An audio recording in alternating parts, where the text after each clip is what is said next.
Poor old Arpats looks like a pile of garbage, I'm afraid. Hi, I'm Tobias Capwell. I'm curator of arms and armor at the Wallace Collection in central London, but I'm also a practitioner. Since I was a kid, I've been riding horses and fighting in armor.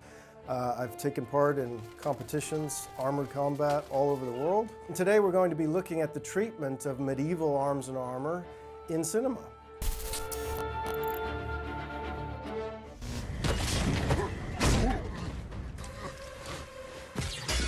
Oh, stop. Did you see that? He just got shot in the armor, and it knocked him, but it didn't stop him. And you know, in a complete armor, a medieval knight can suffer horrendous physical punishment that would kill an unarmored person like that. But you can take the hits, and in armored combat, there are times when you decide to let your opponent hit you because you know you can take it and you're going to do something else. You're not going to waste time defending what doesn't need to be defended. And the armor in this clip takes on, again, narrative significance. It's storytelling. He can take a shot right in the chest. So that's a pretty big character point, wouldn't you think? He's not clunking around all cumbersome. He moves like a real knight. I've been jousting and fighting in armor for 30 years. You know, I built a lot of different kinds of armor, working with different craftsmen all over the world. Real armor of the late Middle Ages and the Renaissance is like a steel skin. It's not bulky. It's your shape. The armor should fit you like a skin. It should follow your musculature. It doesn't have to be a lot of space under there. It's fitted. It moves with you. The plates are hardened and tempered medium carbon steel, so they don't have to be thick and chunky. They need to glide over each other and move like you move. Tell me where the Mandalorians are, and I'll walk out of here without killing you.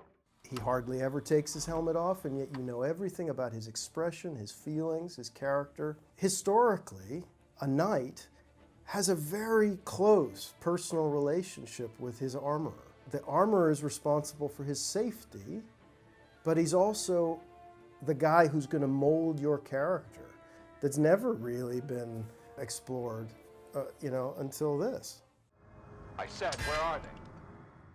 It's got a couple of possible sources of inspiration. On the one hand, it looks a lot like an ancient Greek hoplite's helmet, the ancient Greek heavy infantry of like 500 BC or thereabouts. These very distinct spectacled helmets with these like eye cutouts, the nasal for the nose, and then the cheeks brought in. In the Bronze Age, they're trying again to get as much protection for the face and the head as they possibly can. So that's where that really closely set kind of spectacled profile comes from. That was then imitated in the Renaissance. You know, in the 15th century in Italy, and very rapidly everywhere else, people became fascinated with the classical world again. And they started looking back to the ancient Greek and Roman precedent. And this style of helmet became fashionable again in Italy and Venice, in the Venetian Empire specifically. In the 15th century, most used by infantry, shooting crossbows and firearms and more lightly armored troops. And in the ancient Greek period, they were the heavy infantry, but they still had shields to hide behind, and they're actively protecting their faces as well as relying on their armor. I'd give this a 10, absolutely. Vikings is a fantasy. You should really treat it as a fantasy. There's a lot of things to like about this show.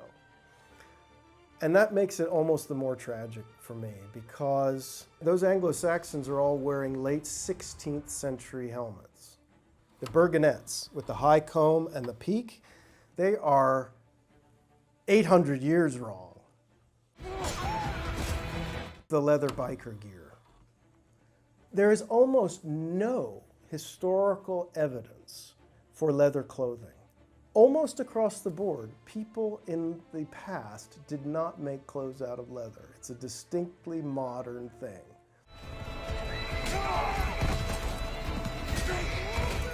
The axe is fine. I don't have a problem with the axe. I do have a problem with none of the main characters wearing helmets. You can't go anywhere near a battle like this without a helmet. So, I mean, someone like Ragnar Lothbrok, or someone of that stature, would have amazing mail coat, he'd have jewelry, he'd have big, thick gold stuff on him, he'd have a gilded sword. He does not have to look like a pile of leather crap.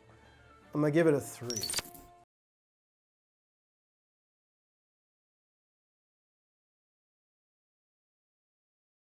That is metal. Nothing else looks like metal but metal in close-up. All that decoration is etched into the steel with acid. This is film armor as good as it gets. There are lots of great spraying techniques, and you can spray plastic to look reflective, and increasingly it looks more and more like metal, but it doesn't behave like metal. Their armor's a little, you can see it's a little bit too flexy. There's something about metal that it has a weight, it has a rigidity that rubber and plastic and polyurethane don't have. Into the battle, and you know everything you need to know about this guy, and it's all coming out through his gear. They've taken real 15th century armor styles, mostly German, and then turned it up to 11. Sauron is wielding a mace, and maces are real. It's a hafted weapon with a wooden or a steel haft with a flanged or bladed head on one end. So all the weight of the weapon is balanced to the end. And it's a concussion weapon, and you're trying, rather than to cut or pierce your opponent, you're trying to smash through their defenses. That is way bigger in proportion to him than any real maces were. Real German Gothic, high medieval maces of the 15th century are, they're usually pretty short.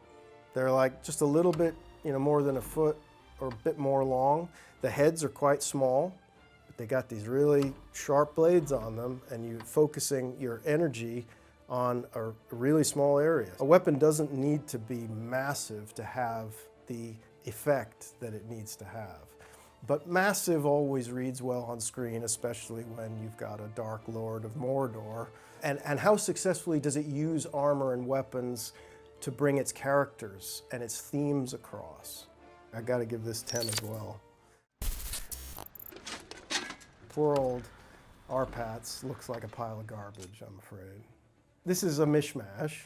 There are a couple of elements, the shoulders and the body armor, that are vaguely 15th century, but they're about a generation too late for Agincourt. His helmet is just ridiculous. I mean, that has a vaguely 16th century profile to it, but it fits badly, it's too big, it's clunky.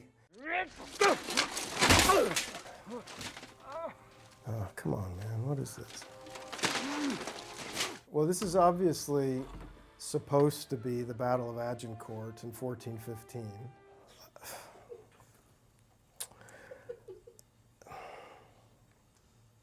At the real Battle of Agincourt, it was very muddy. The French had 10,000 fully armed knights. That was the entirety of their army. They had archers, but they didn't use them. The Pas de Calais mud is like this thick, gluey clay stuff. Very difficult to move through. And it would be difficult regardless of what you're wearing. Armor often gets blamed for the French defeat at Agincourt, as if the French were wearing heavy armor that the English were too clever to wear or something. The fact is, the English, including Henry V here, were wearing full plate armor of the time. The English had 1,500 fully armed knights, whose job it was to protect those famous archers.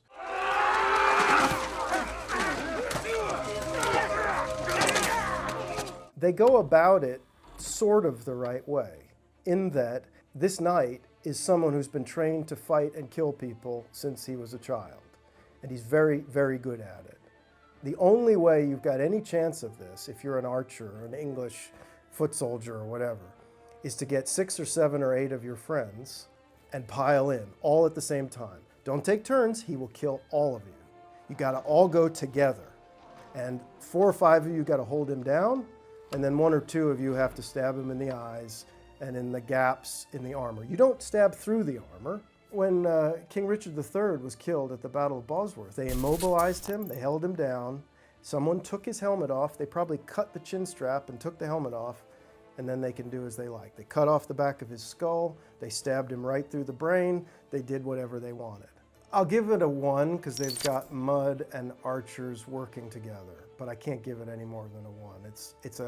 It's a massive lost opportunity. It's a legal procedure where they're determining the ownership of territory with a trial by combat. They're attacking each other on the wrong side.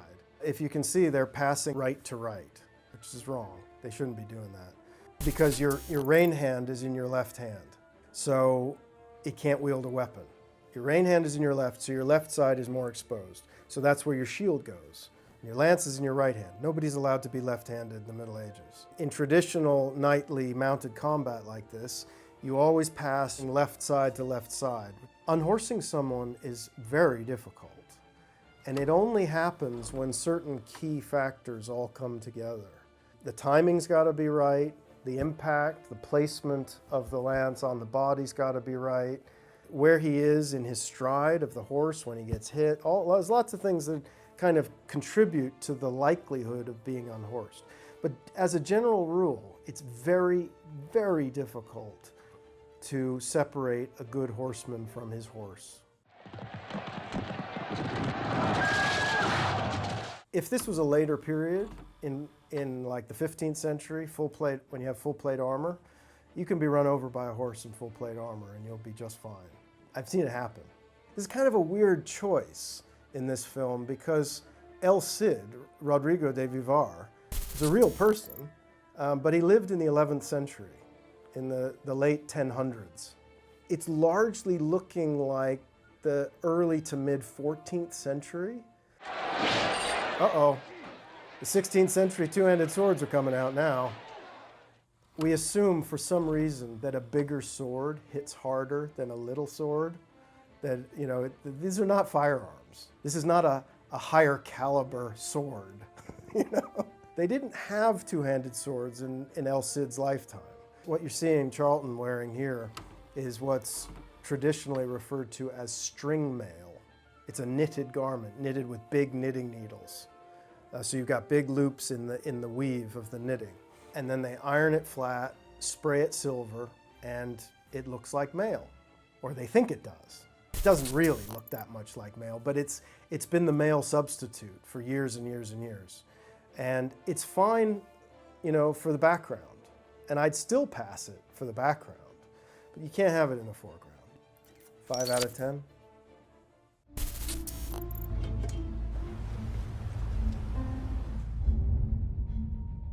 A diving suit is very much like armor in the sense that it protects you from a hostile environment of a different kind. It's a complete fantasy because he's not got an air supply. Diving suits are a real historical thing. There are designs going back to the 14th and 15th centuries, in the late Middle Ages, of designs for diving suits. The skills of the armorer would be recruited for doing something like this. They work purely on a basic system of water displacement. The suit is not watertight. The water can get in. You pump air into the helmet and it displaces the water below your face. But the water, as the pump is going up and down, the water goes up like this. And it sometimes covers your face and sometimes goes down, and you hope they pump hard enough to keep you from drowning. It's dicey, but it's possible. I give it a 7. It's very, very interesting.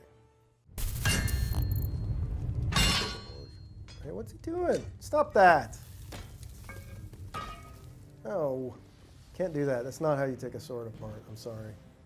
This whole idea of melting a sword blade down and then recasting it in a mold, which is what they're doing, you can't do that. If you reduce the iron or the steel to its liquid state, you lose all of the properties that you want. If you melt and cast iron in a mold, it's cast iron, and it becomes really brittle, and you can't temper it, and you can't heat treat it. You know, when you have a lump of iron ore as it comes out of the ground, yes, they heat the iron ore to separate the iron from all of the silicates and the rest of the stuff that it's mixed up with. you never fully melt it. You don't bring it up to the full melting point. You heat it up until the chemical reaction occurs in the ore, which separates the iron from all of the other junk. And it sort of gloops down into the bottom of the bloomery. Weaponsmiths are very, very careful never to fully melt anything. You cannot melt armor down and make new armor. I don't care if it looks good on screen. It's dumb. I like some of the things that Game of Thrones does with armor, but that's a fail. That's a 0. I love the sort of evil Statue of Liberty sort of, aesthetic here. I think the star of that scene is the flail. Real flails are derived from farm implements, the articulated staffs that are used for threshing wheat. And if you have a feudal peasant army and they need to take whatever hurty things are to hand, a flail, agricultural implements are good. It's a staff with just an eye bolt articulation and then another piece of wood. When such an idea is weaponized more extensively, they add a short length of chain between the staff and the head. Flails almost exclusively are a lower class, common soldier infantry weapon. The knights didn't use them. Because they're kind of scary and they have an inherent mechanical intrigue, they've become much more famous and much more popular to the kind of popular conception of the medieval knight than they really deserve to be. But it's great here. I mean, again, it totally works here. No flail was ever that big. No flail ever had a chain that long. But in this context, it works great. I can't think of another weapon that would have the kind of visual and story character-driven impact that this has in this scene. It's got to be a 10 out of 10.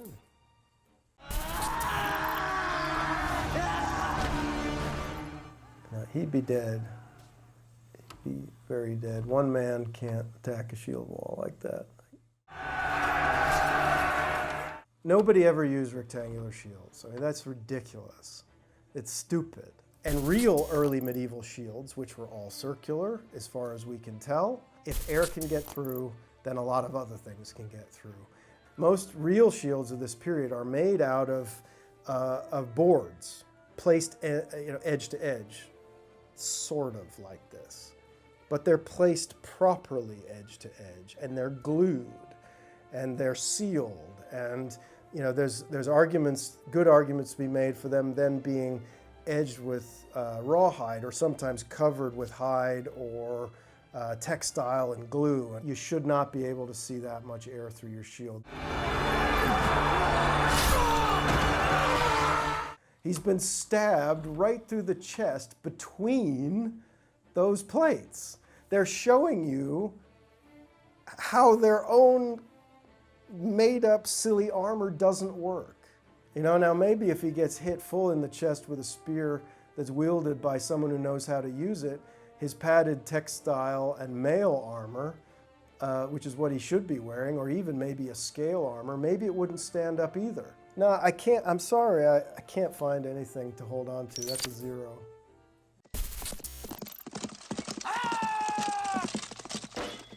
Well, bad lance technique. I'll give them a pass on that because they wouldn't have known what good lance technique is. It's a very common thing in jousting sequences in movies that they lower their lance to a horizontal and then they kick on and gallop along, and they're galloping along with their lance on the level. You don't do that. You're sitting on a horse. You've got 12 feet of pine lance and the horse is going up and down like this and you've got it here. It's inevitable that it's going to start to do this. And it's got a steel head on the end. There's weight right out on the end of that. And pretty soon, this thing is going up and down, and you couldn't hit a barn door with the thing. You've got no chance of controlling where that spear goes. And you get the horse going, and then you don't have to worry about your opponent until the last second or so of the interaction. And then it comes down, boom. It takes practice. If you're too late, you miss. If you're too early, you get tangled up and look like an idiot. But if you get it right, you're always on. a lance came down, it got tangled up with my lance in a joust, and it came down, and the steel spearhead, which has 3 prongs like this, 2 of the prongs went past my hand, and the third one bypassed the defenses of my armor, the gauntlet. It went just under the plate, through the leather glove, and into me. I finished the competition before I even realized I needed to go get sewn up. Yield, sir. I have the advantage. Now again, this is all metal armor. It's all aluminum. Aluminum sprayed black or aluminum polished. But look how good it looks. They worked hard to do what they were doing, and they knew what they were doing, and I think it deserves a 7.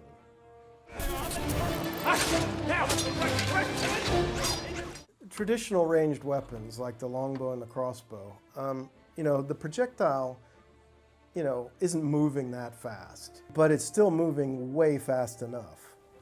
You can't block arrows. Remove the hood and the mask.